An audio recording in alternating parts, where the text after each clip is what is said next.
د لومړي کال دوهم سمستر محصلینو ته څلېرویشتم لیکچر د اناټومي مضمون وړاندې کوم.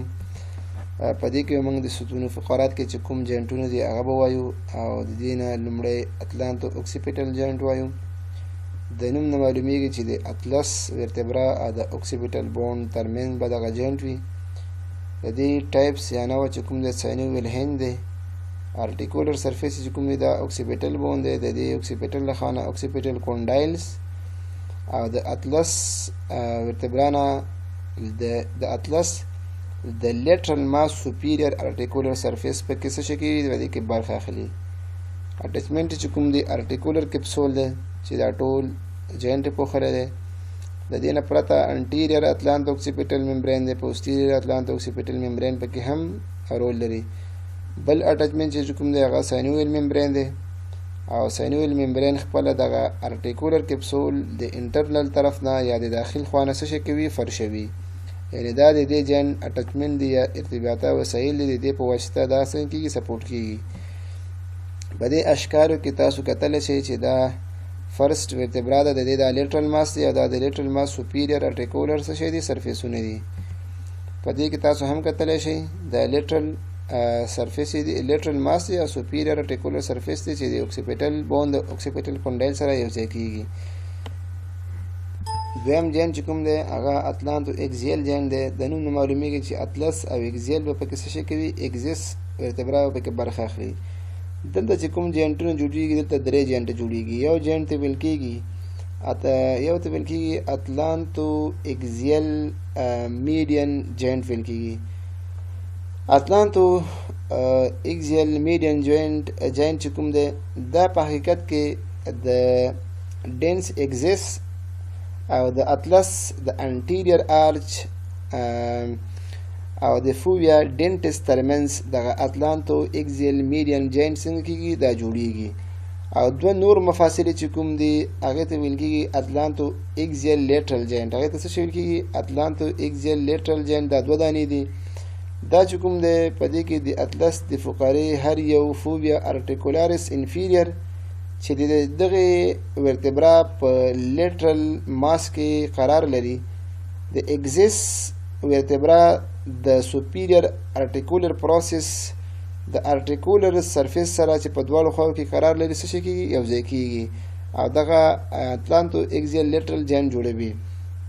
د دې ټایپونه موږ ولوستل چې اتلانتو اکزیل جاینټ چې کوم دی هغه اتلانتو اکزیل میډین جاینټ، دا جاینټ د ساینوویل پایوټ له نوع څخه دی او اتلانتو اکزیل لیټرل جاینټونه چې کوم دي د ساینوویل پلین د جاینټونو له جملې څخه دي. د دې هغه اټچمنټ چې کوم دی ساینوویل ممبرین دی او ارټیکولر کپسول څخه عبارت دي.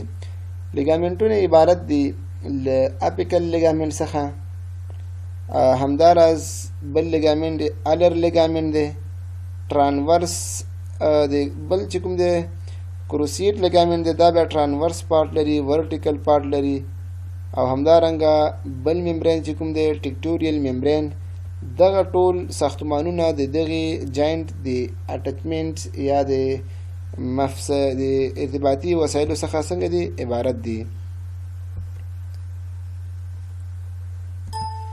د اکزیس ورتبرا نه تر سکرل ورتبرا پورې دا جاینټونه څه شي دي، دا سیکنډري کارټیلیجنس جاینټونه حسابېږي. او په دې کې کوم ارټیکولیشن د پورتنۍ ورتبرا انفیریور سرفیس او د ښکتنۍ سوپیریور سرفیس، لکه دا پورتنۍ شی دی انفیریور سرفیس او دا ښکتنۍ ورتبرا شی دی سوپیریور سرفیس، پکې برخه اخلي. او ټایپ چې کوم دی سیکنډري کارټیلیجنس له انواعو څخه دا شمیرل کېږي. د دغه جاینټونو مفصلي سطحې یا ارټیکولر سرفیس موږ ویلې، خو دلته بل یو مهم نقطه دا ده چې د فقراتو د جسمونو مفصلي سطحې یو څه مقعریت لري، دننه ننوتې وي چې د مفصلي غضروفونو په واسطه پوښل شوي دي او هغې ته ویل کېږي انټر ورتبرل ډسک، دې ته دا ویل کېږي.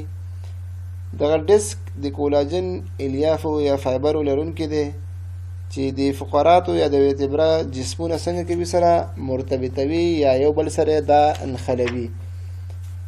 انټر ورتبرل ډیسک بیا خپل چې کوم دی دا محدب الطرفین شکل لري او د ورتبرا د باډي د پورتنۍ او ښکتنۍ مفصلي سطحو سره دا څه شی کوي توافق کوي.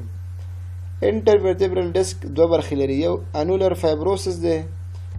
انولر فایبروسس برخه چې کوم دی دا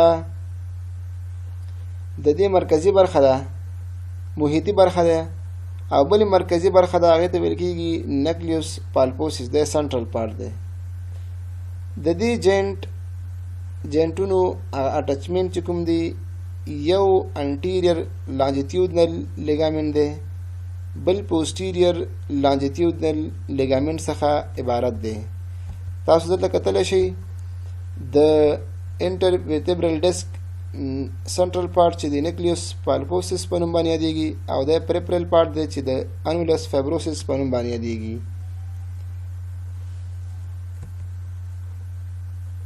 د ارټیکولر پروسس ترمنځ چې کوم جینټونه دي ټایپس یا انواع د سینوویل انواعونه دی او سینوویل پلین دی. ان سرویکل په سرویکل ناحیه کې سینوویل پلین دی او همدارنګه په توراسیک ناحیه کې دا چې کوم دی هم سینوویل پلین دی، مګر په لومبر ناحیه کې دا چې کوم دی د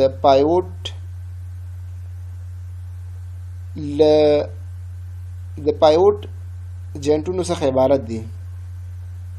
ارټیکولیشن د دې هغه ارټیکولیس کوم برخې په دې کې جین کې رول لري. د پورتنۍ ورتبرا انفیریور ارټیکولر پروسس او د ښکتنۍ ورتبرا سوپیریور ارټیکولر پروسس لکه شکل کې چې تاسو ښکاري دا پکې دې کې برخه اخلي. دغه ټول چې کوم دی د کارټلیج په واسطه څنګه شوي دي پوښل شوي دي او اټچمنټ چې کوم دی ارټیکولر کپسول او د سینوویل ممبرین څخه عبارت دی او لیګامنټ فلیوم څخه عبارت دی. بل جان چې کوم دی د ورتبرل آرچز اټچمنټ چې کوم دی یعنی د ورتبراګانو قوس ماننده صفحې له اګزیس ورتبرانه تر سکروم پورې یو له بل سره د لیګامنټونو په واسطه مرتبط شوي دي چې دغه لیګامنټ ته موږ کوم لیګامنټ وایو؟ فلیوم لیګامنټ وایو.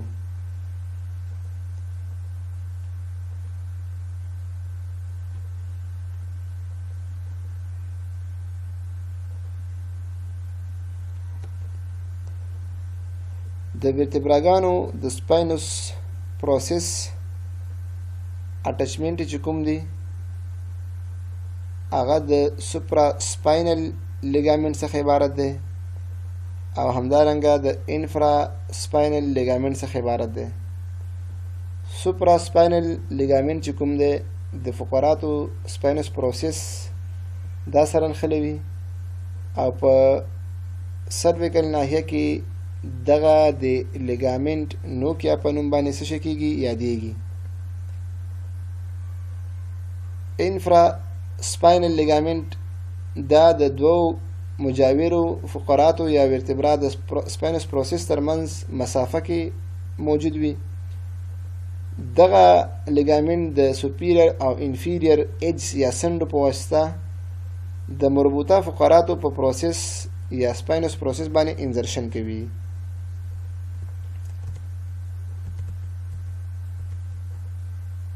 سکرو کوکسیجیوس جاینټ دغه جاینټ د سیکنډري کارټیلیجینس جاینټ له جملې څخه دی.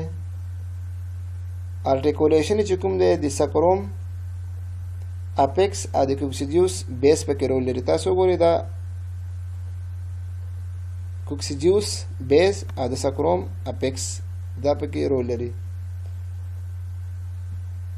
دا مفصلي سطح چې کوم د ټول د غضروفونو په واسطه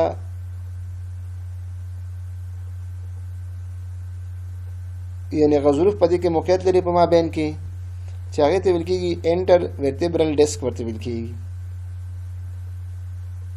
لیګامنټونه عبارت دي له وینټرل سکرو کوکسیجل لیګامنټ، همدارنګه ډیپ ډورسل سکرو کوکسیجل لیګامنټ، سوپرفیشل ډورسل سکرو کوکسیجل لیګامنټ او لیټرل سکرو کوکسیجل لیګامنټ.